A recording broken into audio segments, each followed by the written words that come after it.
Hey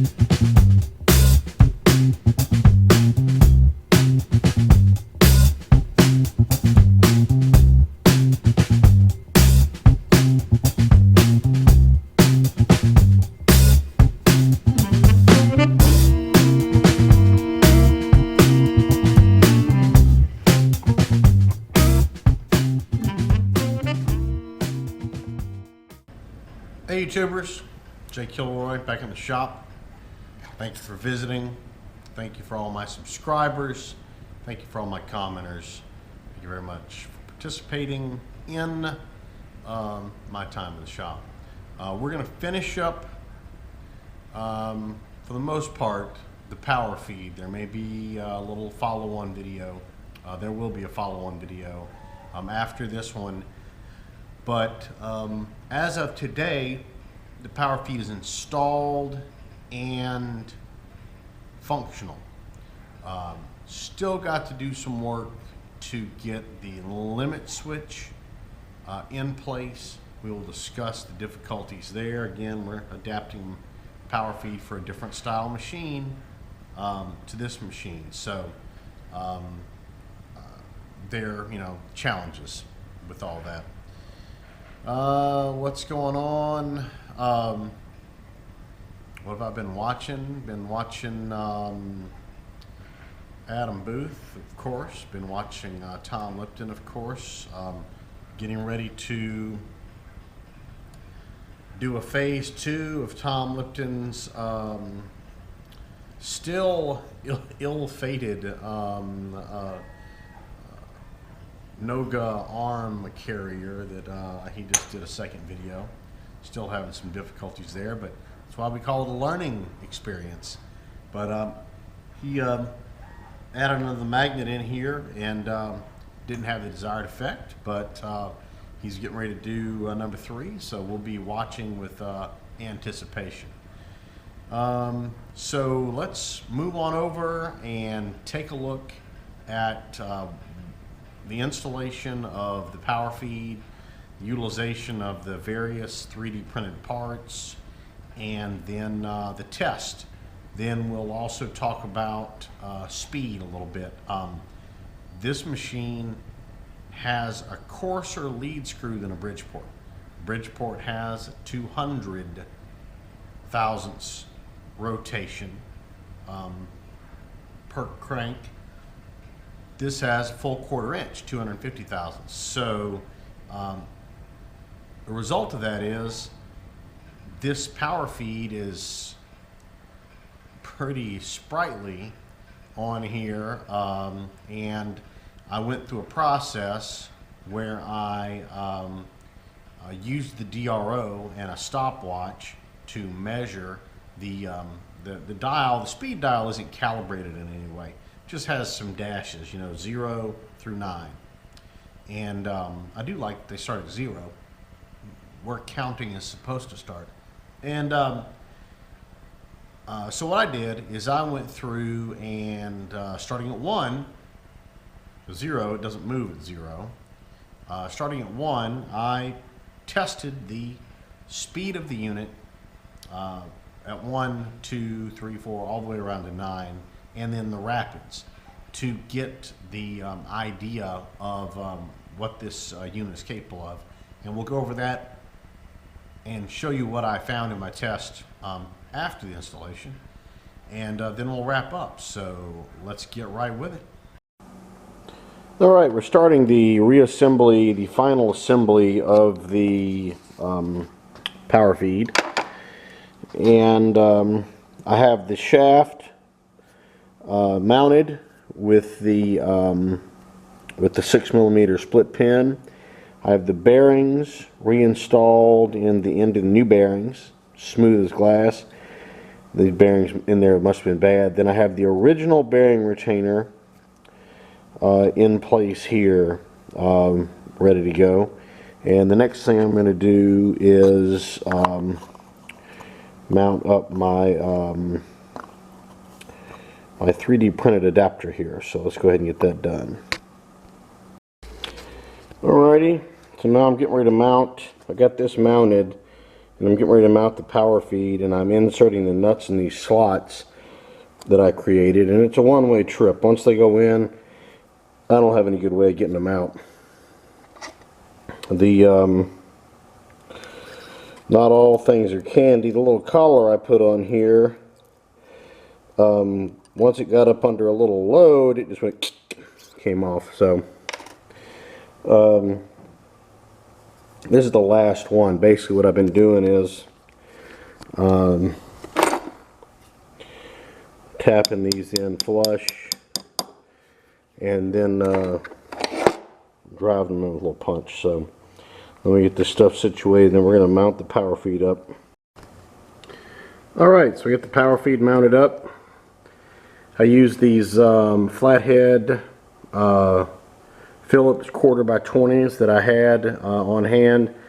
They fit very nicely in the 7mm holes, and they gave us a really nice centering effect. So it's mounted in there pretty heavy. It was, I'll be honest, it was a bitch getting these nuts lined up in those slots. Knowing what I know now about those little heat inserts and how strong they are, I would not hesitate to redo this and use 4 of those 1/4x20 heat inset inserts instead of these captive nuts, because this was a real pain. So let's keep moving. Alright, I got the gear installed here with the 3mm key, very uncommon size. And here is the, this is where the factory crank was way too big, and let me show you how I dealt with that.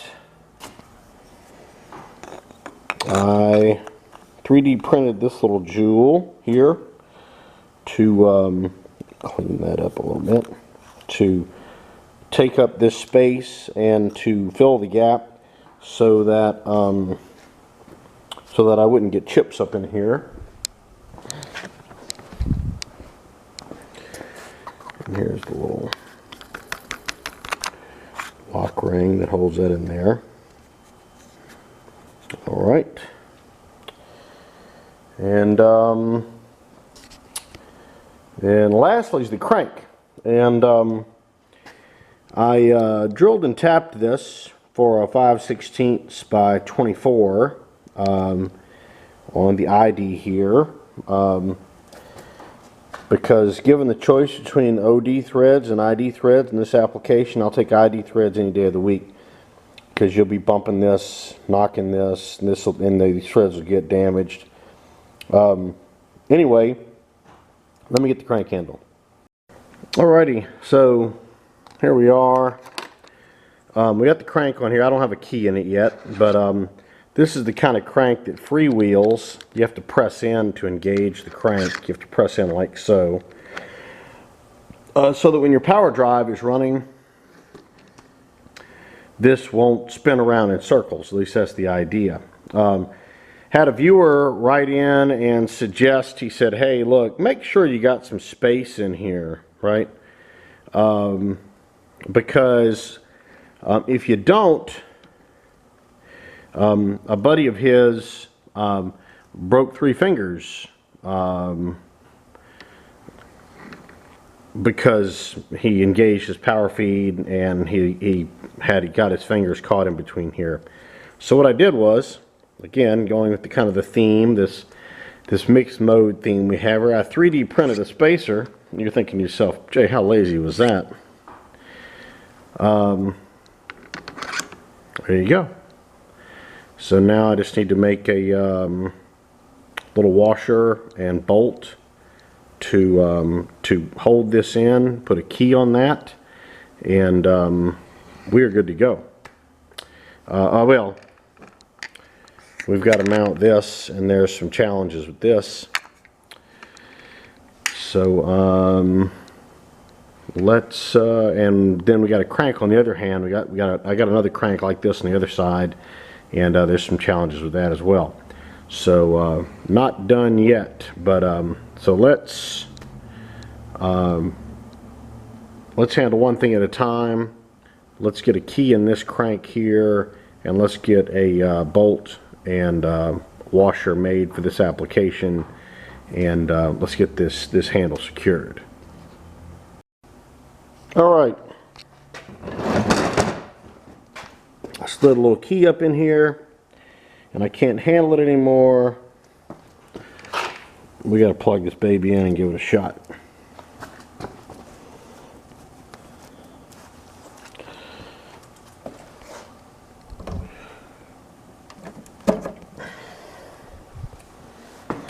Alrighty.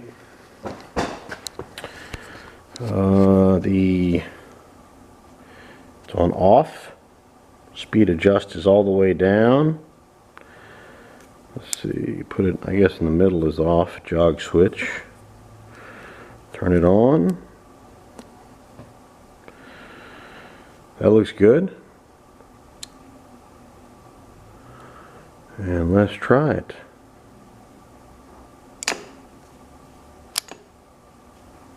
That didn't move.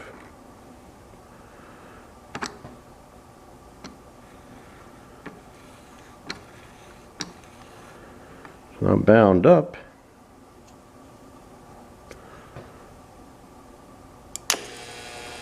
Oh. There we go.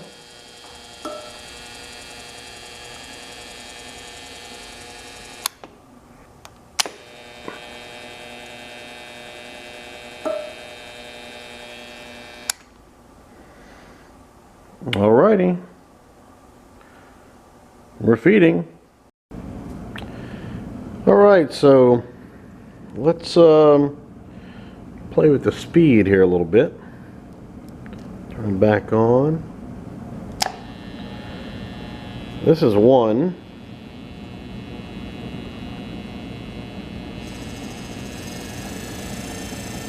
Two. 3, 4,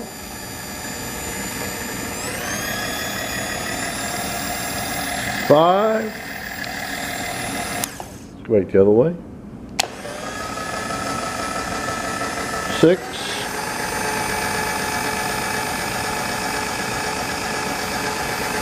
7, 8.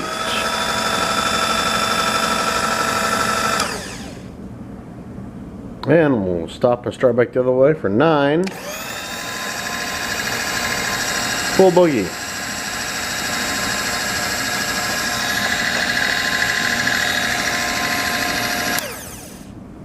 That's a little faster than I normally cut on the old Herco.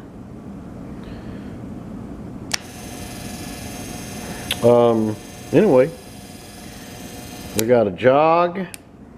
If you put this in the middle here, this switch in the middle, doesn't do anything, it's off basically. If you put it over to jog, and it's a jog, you can use this little switch here to jog in that direction. Turn it in that direction, and it jogs in that direction. Oh, I mean, put it in feed. Hit this button. This is rapids.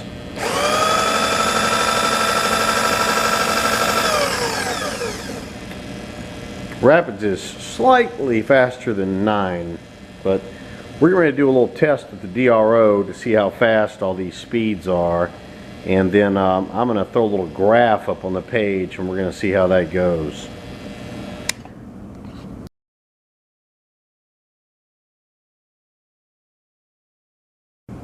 Oh, real quickly,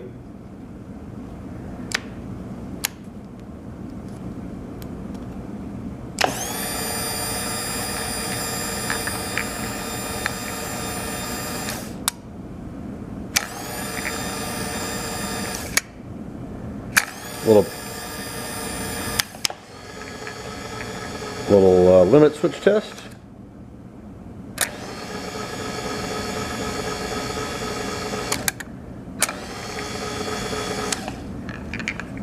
Let's talk about the issue with the limit switch.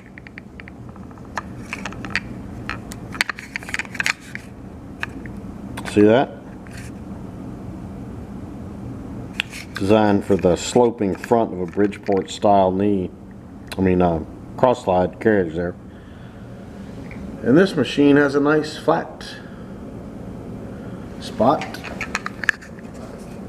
So we're gonna have to come up with a spacer there to, I should be able to, oh, and the holes are different, and the holes don't line up either. So for the time being, this is gonna be the topic of another video. I don't know if I'm gonna use this switch or if I'm gonna take the factory stop mount and wire on a couple of switches and just connect them to this wire.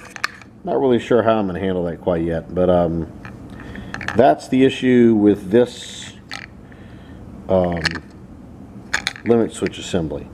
It's a nice assembly here, and it's got a nice rugged cover on it, so coolant runs off. It's well protected. It's tough. So I might just see there's two screws here. I removed them earlier, but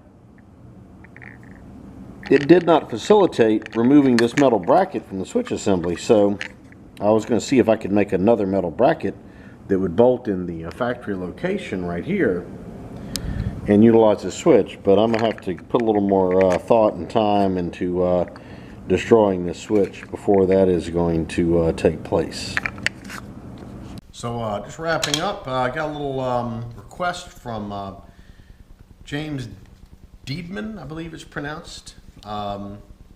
He wanted, he has a channel on YouTube that you should go check out, Country Boy Machining, and take care he's growing his channel.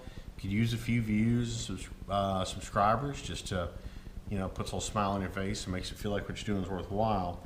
And James wanted a mount, so he's getting a Kilroy version 6 GoPro mount. We did a little horse trading, and he sent me a little funds for postage, and he also sent me a nice selection of carbide inserts here. So we'll look at what he sent. I'll move the camera around and look at what he sent. He sent me a real nice note. Thank you for your offer to do the printed mount. Sent me some inserts. Marked the boxes with the grade and type. One of the inserts is a CBN, which is, I believe, this one right here, which is what you use for turning CBN. Use that for turning hardened material. And he also sent me a drill, and which he said he had salvaged, and it works fine. So anyway, a very nice note. And let's put the camera down and look at what he sent. All right, there you go. The power feed's working. Got to do a little follow-on work on that limit switch and on the crank on the other end. The issue with the crank on the other end is not a big deal, but the factory crank has a big old huge key, and these cranks have a 3mm key, so I need to make a two-sized key. You need to make a split key there to adapt that other freewheeling handle. Did the speed test. I showed the spreadsheet up there, but just in case any of you are having trouble with that, dial position 1, 1/2 inch per minute, 2, 5 inches per minute, 3, 10 inches per minute. These are all, I mean, within you know, rounded to a half, right? This is pretty close. So you got a pretty straight, you know, curve going there, linear rate. And then 4 slows down a little bit to 18 inches a minute, 5, 24 inches a minute, 6, 32 inches a minute, 7 is 40 inches a minute, 8 is 48 inches a minute, 9 is 50 inches a minute, and rapids then, or 10 on here, is about 80 inches a minute. And then I did a graph to graph that that rate, the speed, and it's a nice straight linear progression. I also did a second line on the graph to kind of say what the speeds would be if you reduced them by the percent reduction if this machine had the 200 thou lead screw, and the minimum would be about 0.4 of an inch per minute, and the maximum would be 40 inches a minute. Rapids would be 64 inches a minute. So, and that is a little more useful range, to be honest. You know, I don't know that I'll be using 40, 48, and 50 inches a minute very often. I wish there was a little more granularity down towards the bottom end than there is. I mean, you know, you got a really slow speed on the one setting of a 1/2 inch per minute. Then you immediately go to 5, and you immediately go to 10. So while, you know, you can play with the knob, it's not like there's detents and you only have these settings. You can set it anywhere you want in the middle. Because of the coarseness of the lead screw in this machine, it's sped it up a pretty good bit. So we'll see how it works out. As a side effect of having to adapt this unit to my machine directly and not having used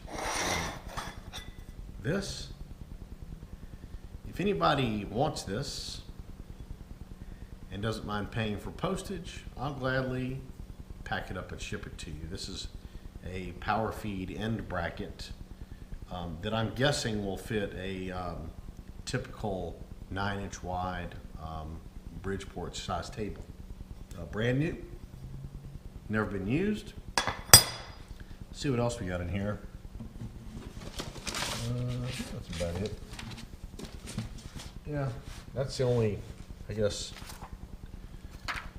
new stuff that I didn't use. So if you want that, just let me know. Got a little viewer mail, so let me cover that real quick, and then we'll wrap up here. So just wrapping up, I got a little request from James Deedman, I believe it's pronounced. He wanted, he has a channel on YouTube that you should go check out, Country Boy Machining, and take care he's growing his channel. Could use a few views, subscribers, just to, you know, puts a little smile on your face and makes it feel like what you're doing is worthwhile. And James wanted a mount. So he's getting a Kilroy version 6 GoPro mount. We did a little horse trading, and he sent me a little funds for postage, and he also sent me a nice selection of carbide inserts here. So we'll look at what he sent. I'll move the camera around and look at what he sent. He sent me a real nice note. Thank you for your offer to do the printed mount. Sent me some inserts. Marked the boxes with the grade and type. One of the inserts is a CBN, which is, I believe, this one right here, which is what you use for turning CBN. Use that for turning hardened material. And he also sent me a drill, and which he said he had salvaged, and it works fine. So anyway, a very nice note, and let's put the camera down and look at what he sent.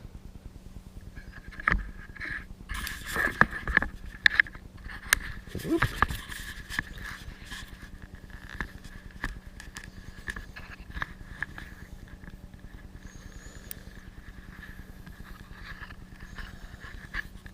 Right, how'd you like that ride? There's his mount right there. First insert he sent here is a well packed. Oh my goodness. There we go. This is a Kennametal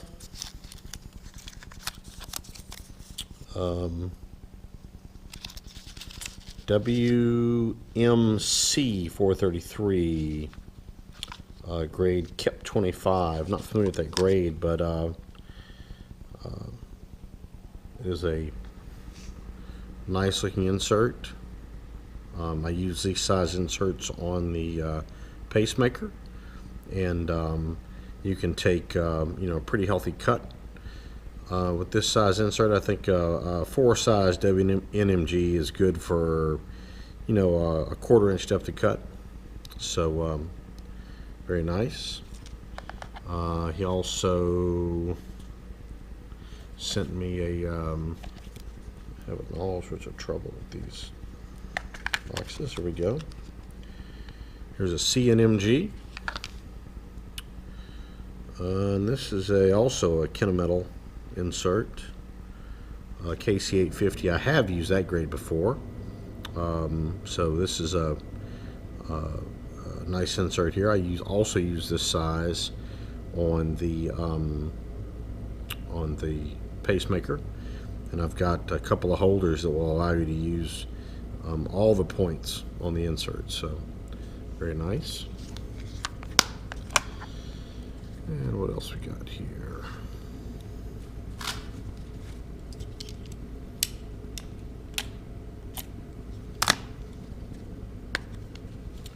Okay, this is the CBN insert. You can see the little tip. Let me see if I can get the glare on it so you can see it. You can see a little darkened tip there. These are great for hard turning, and it's got the hardened tip on both ends, so gives you 2 cutting edges on there, which is very nice. And that size is a 433 as well. Really nice size. I like a nice radius on an insert. And then lastly, here's a couple of these are positives. These are double-sided positive inserts. This is a 433 insert as well, and all these look like Kennametal inserts. Can't read what is written there, but anyway. Sent me a couple of these. Very nice. Put them to good use. Thank you very much, James. And your GoPro mount. Remember, go check out his channel, Country Boy Machining. And your GoPro mount's going to be heading out to you here very soon. So hope you enjoy it and get a lot of use out of it.